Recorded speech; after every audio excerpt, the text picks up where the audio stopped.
All right. Well, good morning, everyone. I just want to welcome you. I'm Ben Tyndall, and I appreciate the everyone tuning in and joining us for this webinar. I am the executive director for Save Family Farming. We are a agriculture advocacy and communications organization based out of Washington State.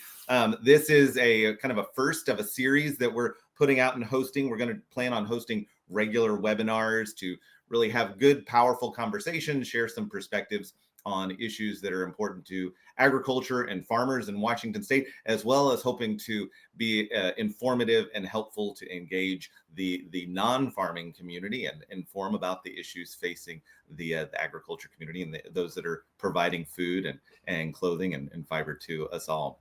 But this morning, I do want to thank our sponsor. We are sponsored by the Kennewick Irrigation District. They are a valuable partner with Save Family Farming, and we're very grateful for them coming on board with us.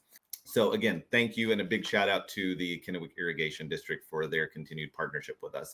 We are here today for what I think is going to be a very valuable and it's a very viable conversation to the Save Family Farming community. We have been working in the area of the EPA and identifying and just working to really address some of the issues and the relationship that the agriculture community can have with this environmental protection agency. And so this morning, I'm very excited to bring on our guest for the conversation this morning. We're going to be hearing and visiting with Darren Baxt. He is the director of the Competitive Enterprise Institute's Center for Energy and Environment. He manages and develops and leads the coalition and research activities for the center. So he is an author, a podcaster, and someone who has been an advocate for energy and environment policy, food and agricultural policy, regulation, trade. So he has a slew of areas that he has been actively engaged in for decades. He is a commentator on numerous media areas, such as the Wall Street Journal, the U.S. Today, the Washington Times, CNN, and U.S. News and World Report. He holds degrees from Washington University, the University of Miami, and American University, and is a licensed attorney. The conversation this morning will be around the book that just came out, Modernizing the EPA, a Blueprint for Congress. This is a book that Darren and several others co-authored. If you are interested in reading this book and viewing it, you can use the QR code there to access the book online. It is a resource. Use that QR code to access the book. But this will be what we use to kind of ground our conversation this morning. And so I want to encourage you to use that resource and take advantage of that. But I want to bring on Darren.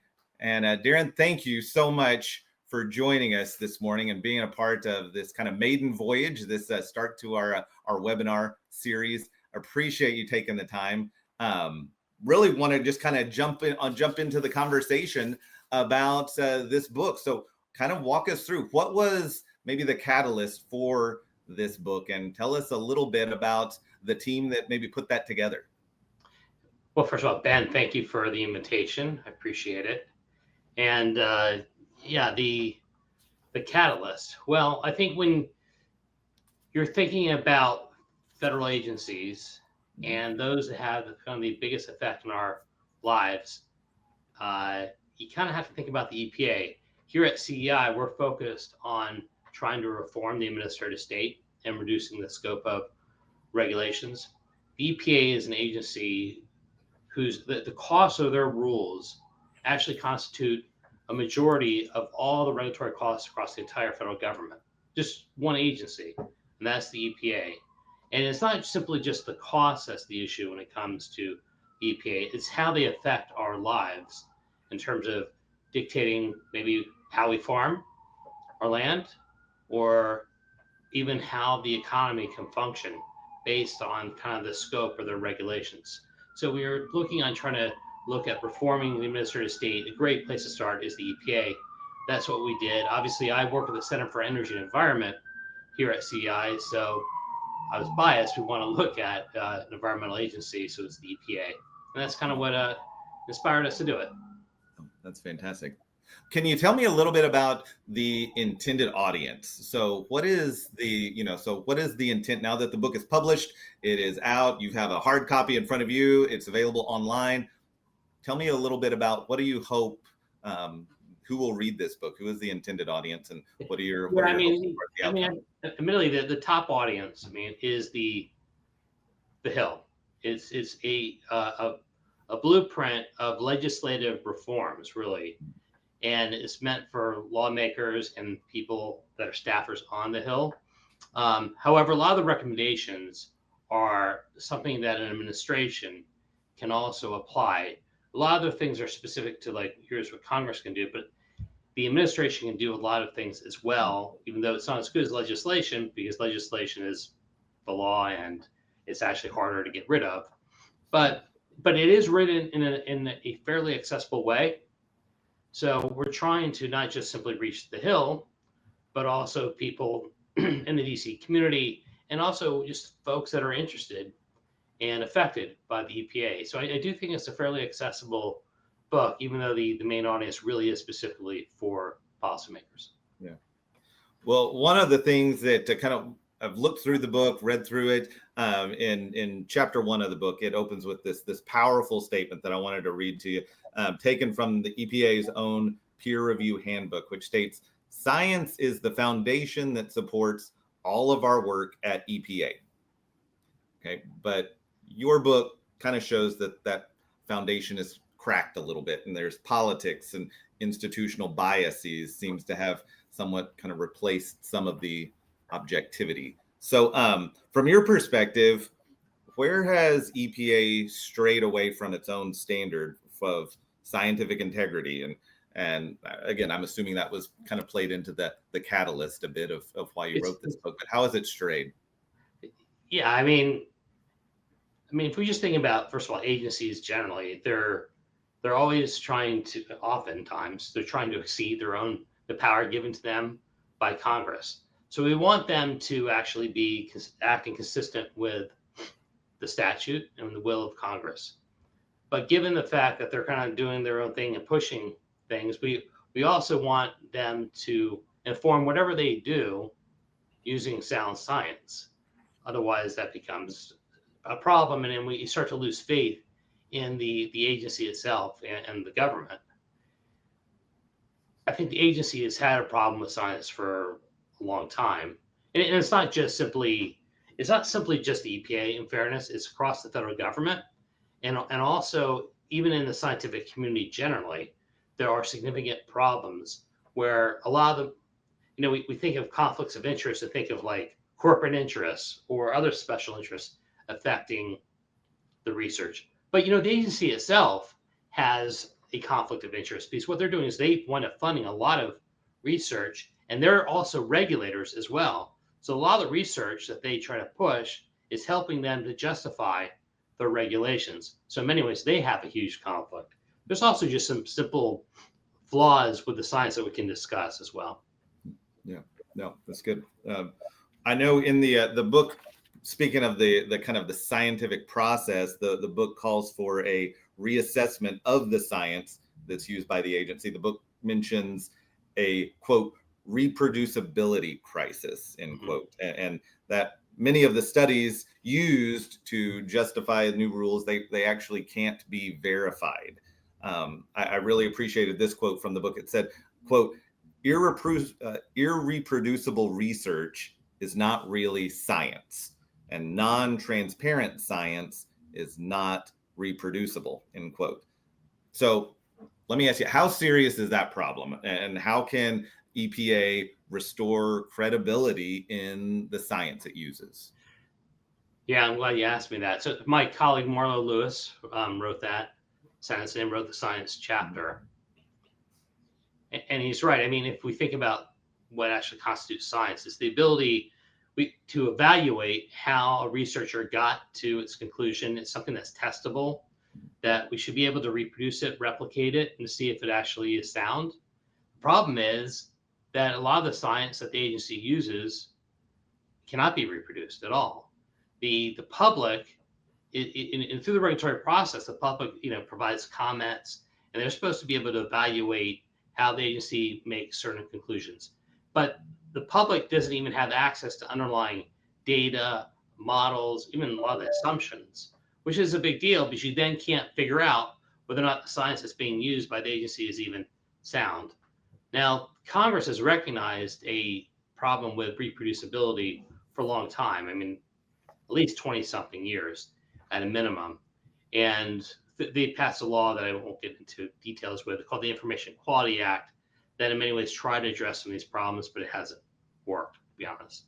Now, Congress, I might provide more information than you need, but I'm going to give you a little history here on the policymakers are aware of some of these problems. The House Science Committee over the years they had a bill called Secret Science Act, something like call that, and then they had something called the Honest Act, and that actually passed the House, I think, in 2018. And what it did is it requires the EPA to ensure that the public has access to these underlying data models to make things transparent so people can evaluate the science that's informing the regulations, because these studies that the agency is using is actually informing policies that affect all of our lives. Now, the Trump administration in the first term did something called, they had their transparency rule, and they unfortunately finalized it very late in the first term. And what it did is try to address the reproducibility problem as well. As you might imagine, given that it was late in the Trump administration, the Biden administration didn't go out and defend it when inevitably the Trump administration got sued and there was a challenge. So that rule just kind of died.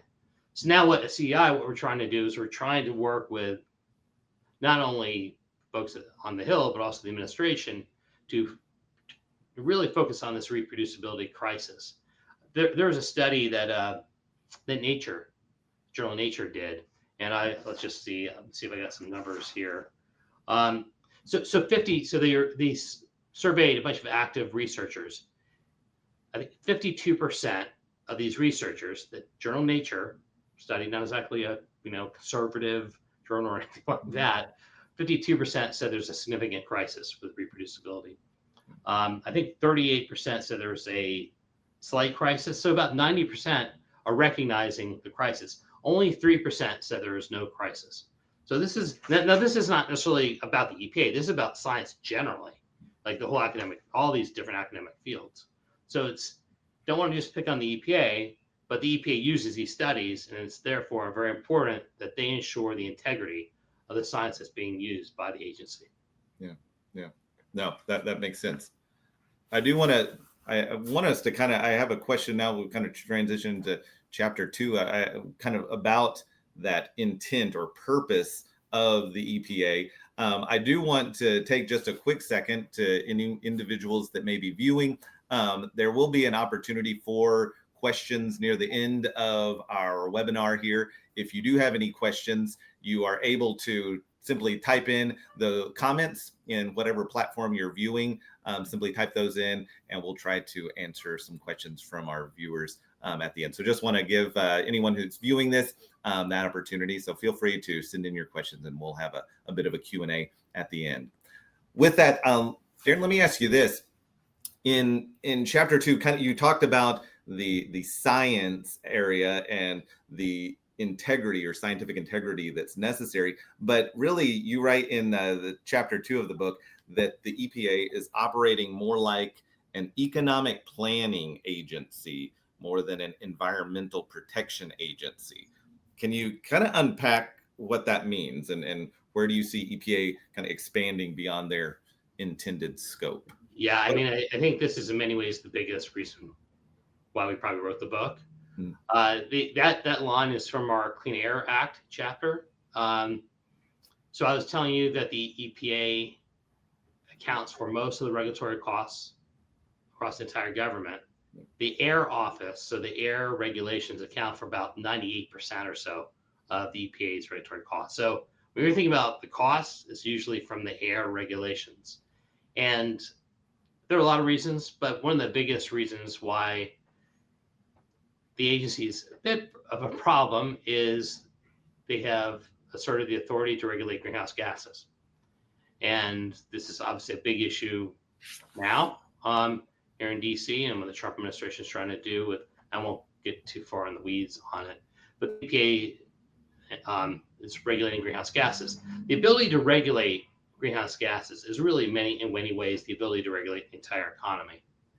83% of our energy in the US comes from fossil fuels, and fossil fuels emit greenhouse gases. And if you really think about it, there's really no industry that doesn't rely upon fossil fuels.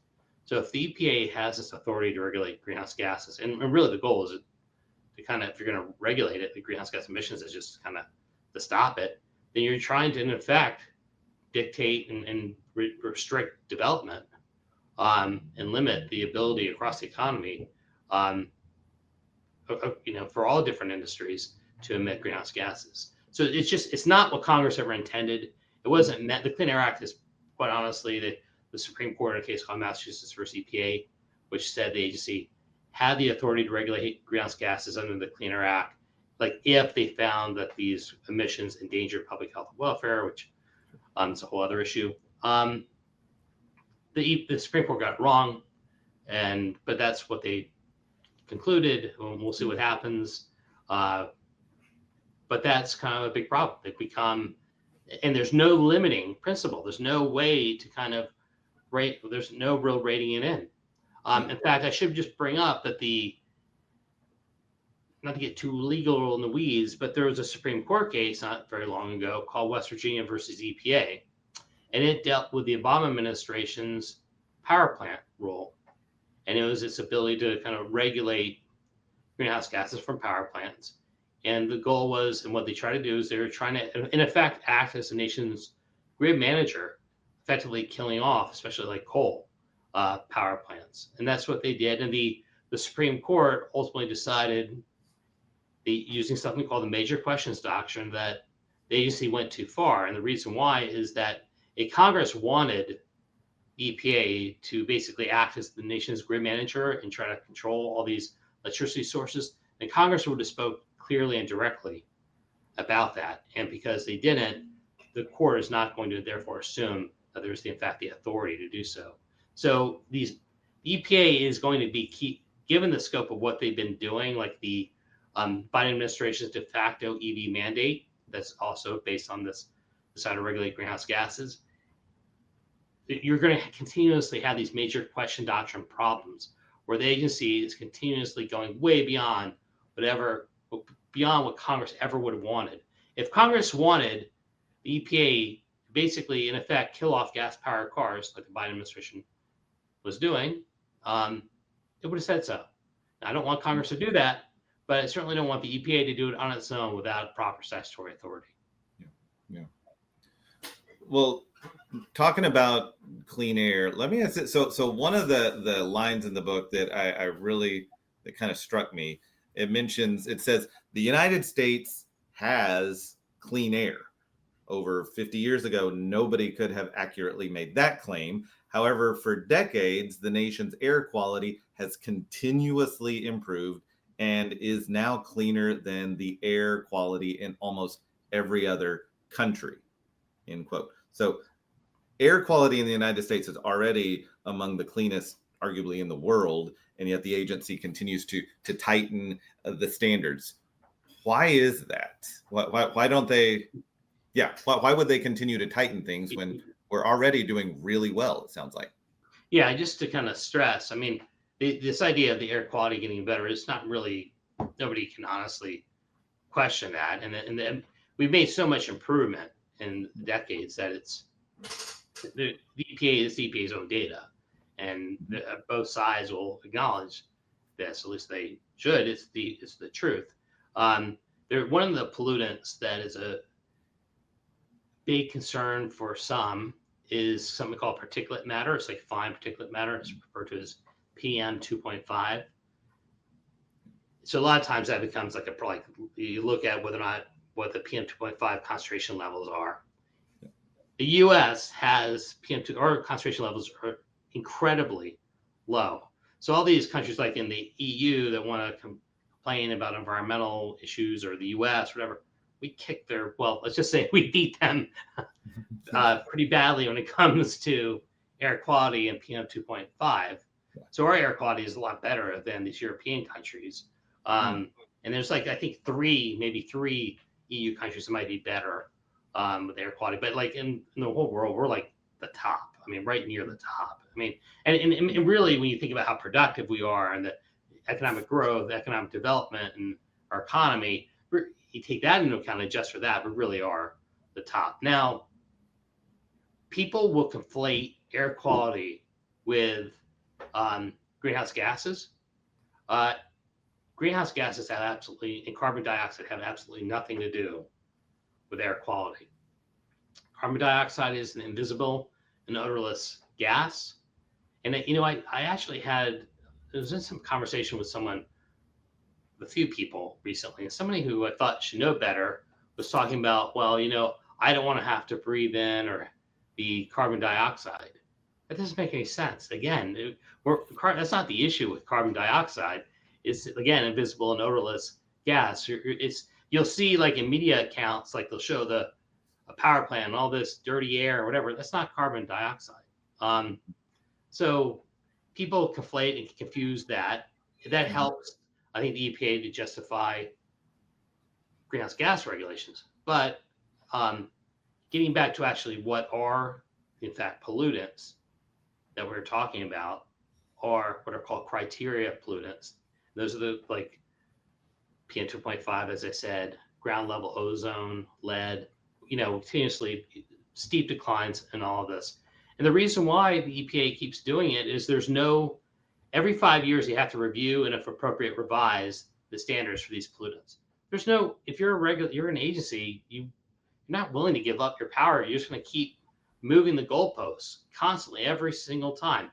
So, like, usually when you have a Democratic administration, they'll move the goalpost. The Republican administration doesn't want to, and it just becomes, we're at the point where we're almost at background levels. Like, in other words, there's nothing more you can do, and it's huge costs to make any type of improvements for very marginal gain.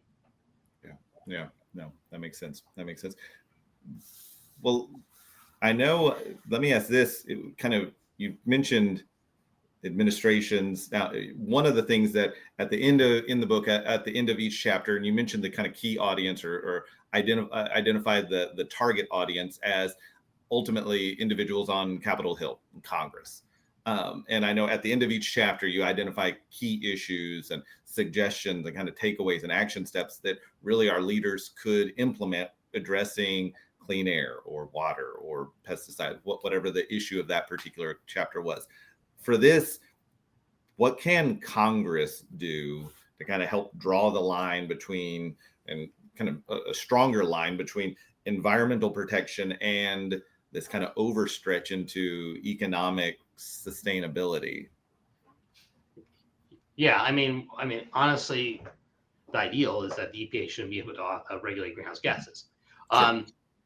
Now, I'm not expecting that anytime soon. I think one of the key recommendations is to have what I call guardrails on the EPA, so that in fact, that's one of the key recommendations. So if we believe that Congress never would have authorized the agency to use its power to kill off gas-powered cars, or to act as the nation's grid manager, or to impose technological requirements that are infeasible to meet, then let's just say that very clearly in law and statute that the agency cannot issue those types of regulations. So you establish some limiting principles and guardrails to ensure, if the agency, okay, you can regulate, but you can't go beyond a certain level. The other thing, this may surprise people, is in many instances, the agency is sometimes not allowed to consider costs when it establishes regulations, or whether or not to regulate. Or if they do, they don't have to give much weight to it. I think it's very important, especially at this point, that the EPA is always considering the adverse effects of its regulations. I'm not even saying to give it more weight than the benefits, but simply consider the adverse effects of what you're doing, and that should be given significant weight, and that should go into the decisions. Everything we do has costs and trade-offs, And that is especially important when it comes to air regulation. Now, 50 years ago, it may have been like it might have low-hanging fruit to try to improve air quality. Therefore, we may not have seen too many costs because there have been so many benefits. It was just easy to just say, go regulate EPA. But here, given that we've made so much improvements, you don't have these low-hanging fruits. It's significantly costly. It's huge costs. Even like these criteria, like a PM 2.5 standard, if you make it stricter, costs a fortune. It's almost impossible really to address it realistically without imposing huge costs. You're gonna get very little gain. Science informing it is very questionable, to say the least. So you know what? If you're going to make these huge types of decisions, then you should consider the cost. Now, really, what should happen though, especially when it comes to the criteria of pollutants that I was talking about, given the scope of these rules at this point, and I'd say just the cost of them, these are decisions that Congress should be making. At this point, EPA should not be making these types of decisions. Congress can, and furthermore, it's important to stress that states can always go beyond what the EPA sets. So if the EPA sets a standard, it's a floor, but the states can always go above the floor, and nobody would be prohibiting states from doing so. Yeah. Oh, I appreciate that. That makes sense.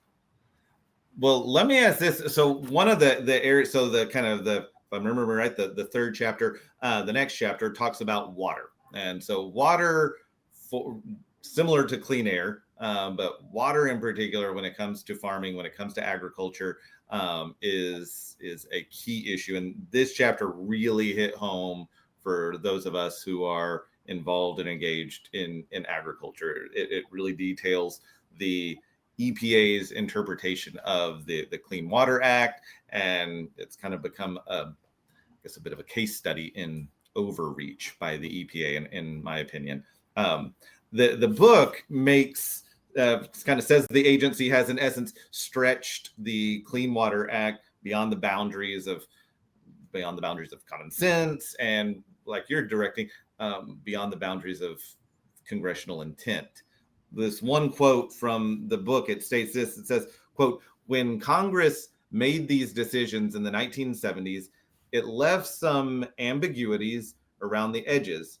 In the ensuing years, both the EPA and Army Corps exploited those ambiguities to facilitate their mission creep."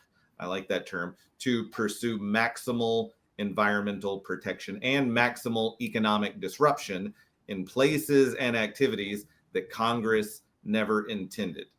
The agency reinterpreted the term navigable waters to include millions of acres of features that not only are obviously not navigable, but are also not even water for more than a few weeks or even days a year, end quote. So, okay, let's start there.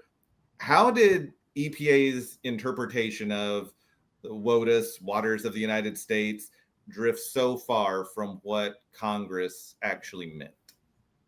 Yeah, so I've worked a lot on Clean Water Act issues and actually in relation to agriculture. So it's certainly an issue close to my heart, and you can see the practical effects it has on just farmers, but also on homeowners and just ordinary people. That's one of the things about the Clean Water Act and the permitting requirements is it, more than any maybe of the statutes, really affects the ordinary person more than, at least directly affects them more than others. The EPA and the Army Corps of Engineers, they both kind of regulate under the Clean Water Act. They have just constantly taken a more expansive view of what navigable waters means. And really, so navigable waters is defined as waters in the United States and the territorial seas. So really the key term it's kind of important not to forget that it's really navigable waters, but the focus is always on what is waters in the United States mean. And they have just kind of gone overboard with it. One of the right at the start of the Clean Water Act is language that stresses the importance that states are supposed to play the primary role when it comes to regulating water. Congress envisioned that, but really what's happened is the EPA and the Corps have decided that they're not going to trust the states. They're going to have the federal government try to regulate every water imaginable, and they have lost repeatedly at the Supreme Court regarding with this overreach. They're in that line about not even regulating waters. That's true. I mean, they have tried to regulate what many people will look at as a puddle, or look at something that looks like it's basically dry land the entire year, except for maybe a couple of days a year because of a heavy rainfall. There might be some water accumulated. That would be an ephemeral water and therefore regulated. Now, fortunately, in 2023, the Supreme Court, in a case called Sackett versus EPA, the Supreme Court finally provided some clarity, and they favorably, let's say, supported a previous case called Rapanos versus the United States, the plurality opinion that Justice Scalia wrote. So really, we do now have some clarity as to what waters in the United States means. It just, I don't want to get too in the weeds again, but one of the key issues is to what extent wetlands are regulated under the under the Clean Water Act. And it's important to know that wetlands are not like a separate category of water that is regulated.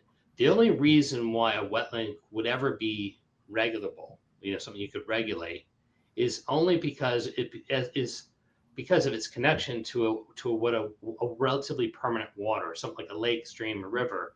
And you can't tell where that lake, stream, river, where it ends and land begins. So it's just that difficult area where you can't even tell where, again, the water ends, land begins.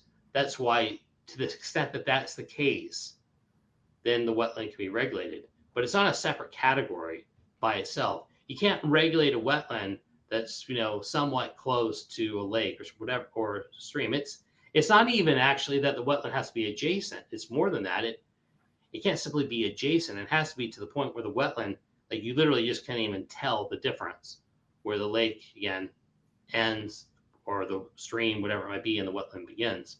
That's a really important point. The wetland stuff is really how they've gotten farmers and all kinds of property owners as well.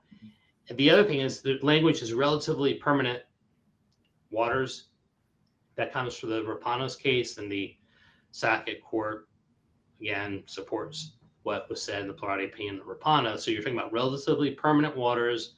You've got things that are ordinary course, ordinary presence of water, all these things that basically suggest that you would expect water to be there almost all the time. So that does not lend itself to, like what I said, ephemeral waters, like these kind of things like the puddles that we keep, or things that you would normally look at and think of as land most of the time. Mm-hmm. Also, in Rapanos, the court rejected intermittent waters. So waters are just kind of sporadically kind of running or around, like maybe part of the year. So even intermittent waters are not covered. There's some exception that, but basically they've really narrowed the scope of what waters are regulated in those opinions.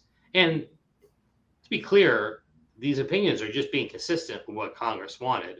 It's and the idea is not, we're not saying that these waters shouldn't be regulated in any way. They maybe or maybe not, but it's the states would fill in the gaps if they think it is appropriate.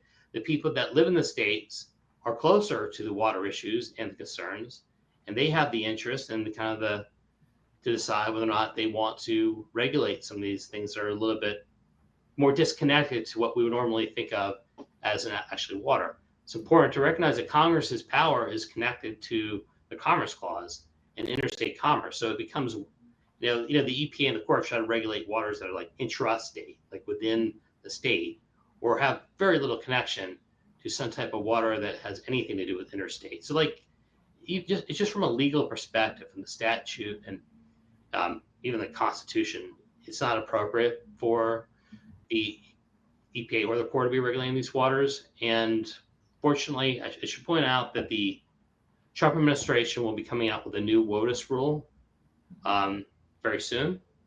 And we've been waiting for it. We do expect it to come out soon.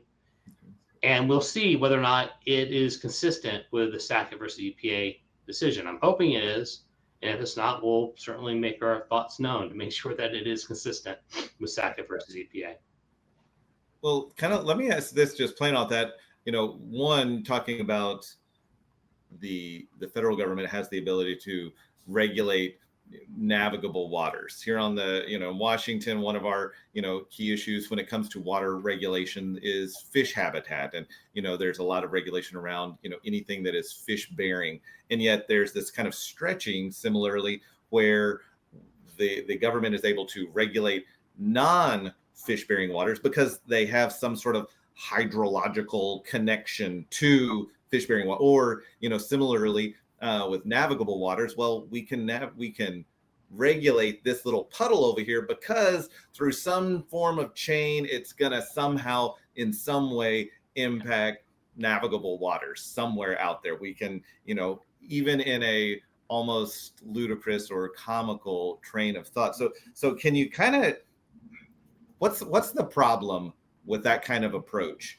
both scientifically and practically? Anyway, can you break that down? Again, there's no limiting principle. Again, you just keep making that argument over and over again. It's a way to abuse, to be inconsistent with the statute itself. It allows you to try to make the case for being able to regulate waters have absolutely nothing to do with interstate commerce or kind of what more normal person would think of as natural water, lake, stream, river. I mean, that's kind of like the big, that's what the court was saying is like, we're trying, this statute is supposed to be covering regulating waters that like the average person should look at it and say, oh yeah, that's a lake, that's a river.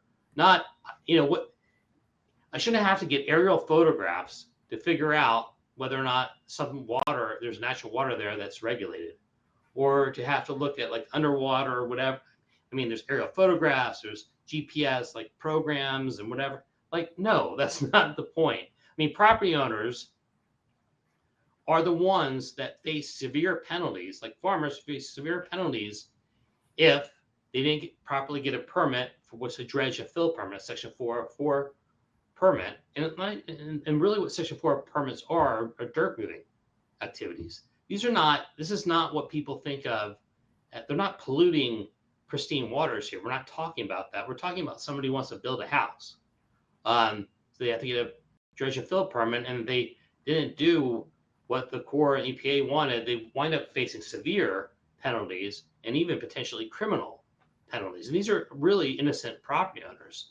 And so there's a lot of due process protections that that need to be addressed, and we need to protect these innocent property owners. And the same thing with farmers being able to just farm the land. You find out, oops, EPA and Corps say you can't plow the land. That violates, that's a wetland, and you're in serious trouble, and you got to pay hundreds of thousands of dollars of fines. And if you don't, then even criminal penalties are possible.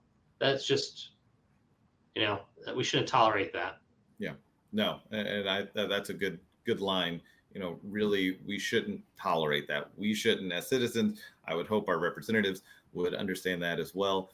I do want to pause real quick and just remind anyone that's viewing, if you do have any questions about any of this information or questions for Darren specifically, please make sure and insert that question in the comments section of whatever platform you're viewing. We'll be getting to those Q&A here in a minute that come in. But Darren, let me ask you this, with kind of moving more maybe into the regulation side and some of maybe the more practical, tangible elements, kind of the latter half of that report that y'all put together. One, it talks about kind of the more of the politics, I guess, and the risks and the regulations. One of the struggles that a lot of farmers can feel is that the EPA really treats farmers as these kind of industrial polluters, that we are, farmers are polluting the air, they're polluting the water as they're trying to grow food. How should one, from the agency perspective, if you could, kind of put on your EPA hat and channel that, how should the agency distinguish between genuine pollution and ordinary agricultural activity that really is not polluting the environment? I think that there is a negative viewpoint of perspective on farming and American farmers, primarily from the left.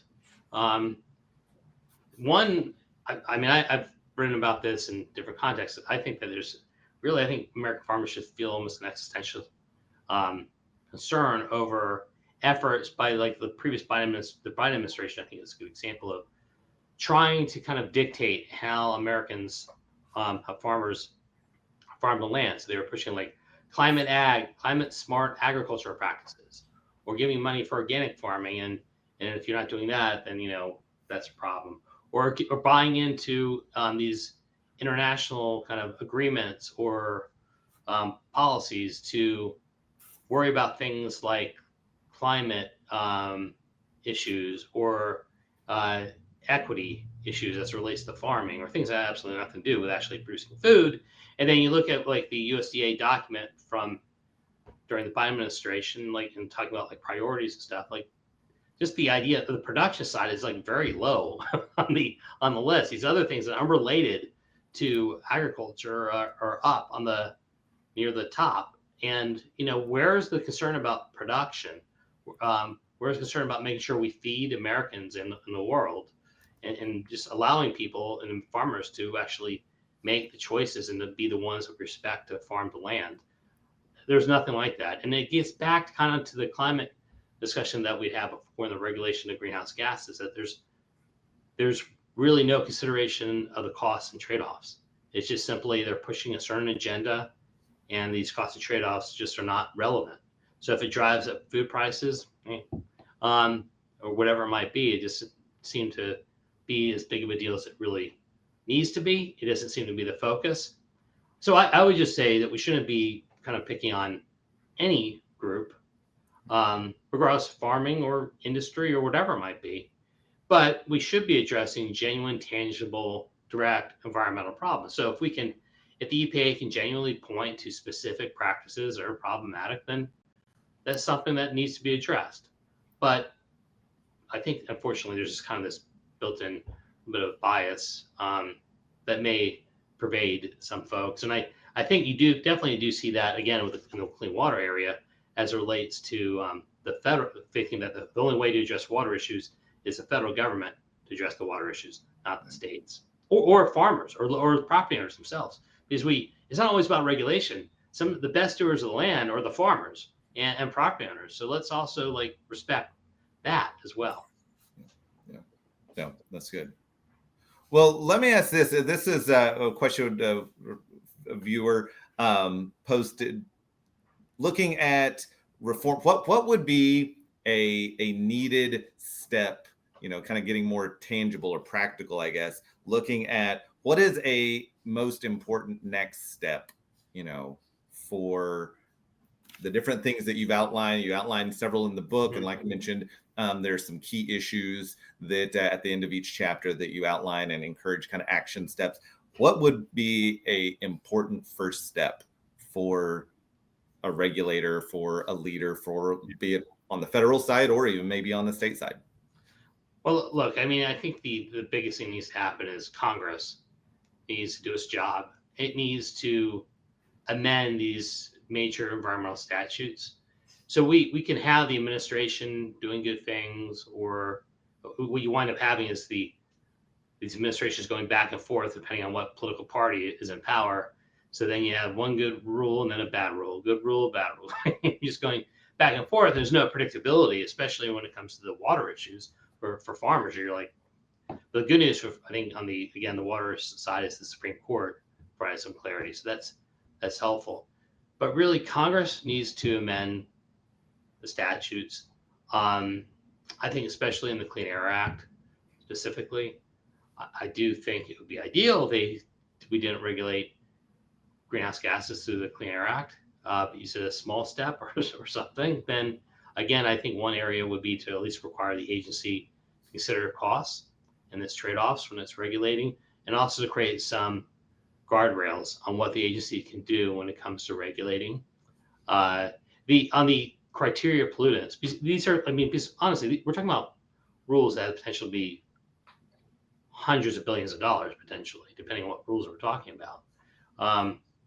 hundreds of billions. Actually, the it just hit me. The de facto EV mandate is like a, you know, hundreds of billions, 700 billion. I might be wrong. I mean, I think it's even more. Type of rule. We're talking about things are like what? So again, I think Congress has to reassert its power. This is bigger than the EPA, but I think what would happen is like on the national, I mean, so the criteria of pollutants. I said the agency has to review and revise every 5 years. I think that you don't have to do it every 5 years. I think that what we want to do is, I think Congress should be the one making the decision on when setting these standards and allowing states ultimately, if they want to go beyond the federal standard to do that. That's something that could be done. Yeah, no, that's good. Are there anything now? The title of the book is Modernizing the EPA. Maybe what is one or two, and building off of what you just shared, but one or two things that the EPA needs to do to modernize their structure and setup, to modernize the way they address science, to modernize the way in which they are transparent and handle accountability.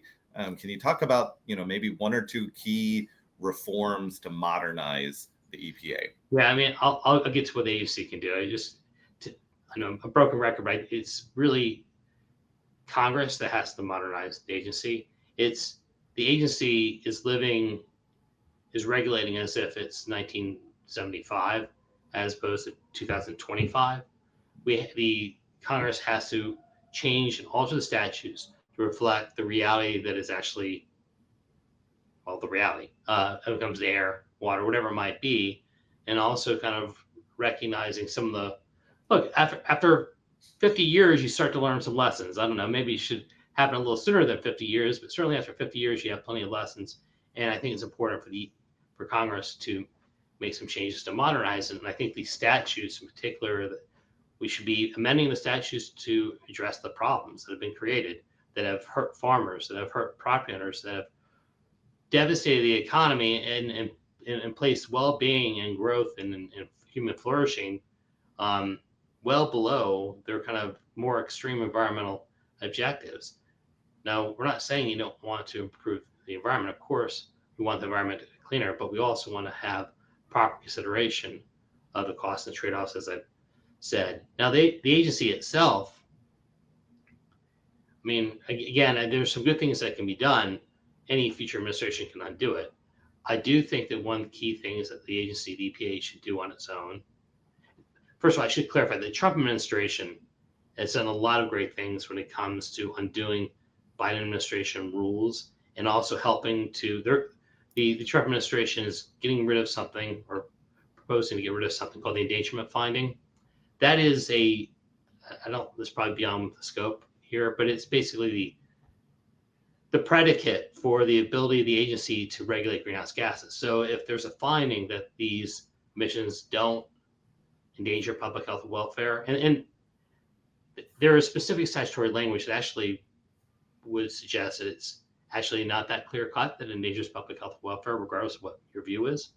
Then maybe the administration by itself will be able to address greenhouse gas regulations, and that's what the Trump administration is trying to do. The other thing it should do, and we talked about this right from the start, is to improve the science that's used at the agency. The agency certainly can do that. President Trump issued an executive order called Gold Standard Science. It's supposed to apply across the agency, so the EPA needs to apply that. And they need to kind of go back to, look, the Trump administration, the first term, had the right idea on promoting transparency when it comes to science. You need to go back and move on it quickly. It's not just you want to move on it quickly because as the administration want to defend the rule in court once the other environmental groups or whoever it might be sue and challenge you on the rule. So they need to do it quickly. So like now, basically. Yeah, no. One that is very helpful. It kind of gets our mind in that right area. But I know the book and really our discussion has focused really heavily on leadership and on that leadership that really has the authority and the duty and responsibility to regulate this agency and make sure that they are operating within. I really like that perspective. We're operating within the 2025 understanding of reality, not the 1975 understanding of reality, for one. But what about are there any steps that citizens can do? We hear that, yes, we hear we should be in contact with our leaders, reach out to our leaders, share our voice that way. And and I don't want to downplay that. And that is a very vital and important step in our representative democracy. And I'm grateful for that. But are there any key steps that citizens can do, that farmers can do in our case, in this set, especially those in kind of agricultural, rural communities? Anything that we can do to help be a part of that solution, help hold hold the EPA accountable? Yeah, absolutely. I mean, yeah, it's true. Reach contact your lawmakers. That's true. And whatever your views are, contact your lawmakers. But the EPA will be issuing rules right now. There's a public comment period, and it's important to submit comments. We were just talking about WOTUS, and I know the people watching this are going to be concerned with how waters in the United States is defined. The WOTUS rule will be coming out soon. There will be a public comment period. People should submit their comments and can try to explain in practical terms, tell their own story about how the overreach has hurt them, and how it should be, to try to, make your arguments, but connect it. You can probably connect it to kind of your own experiences as well. I don't know whether or not there are going to be public hearings on the WOTUS rule or not, but there might be. So that'd be something to participate in it if there are. That's just WOTUS rule. But then there's other rules that the agency will be issuing and have issued. Unfortunately, agencies are always coming up with rules.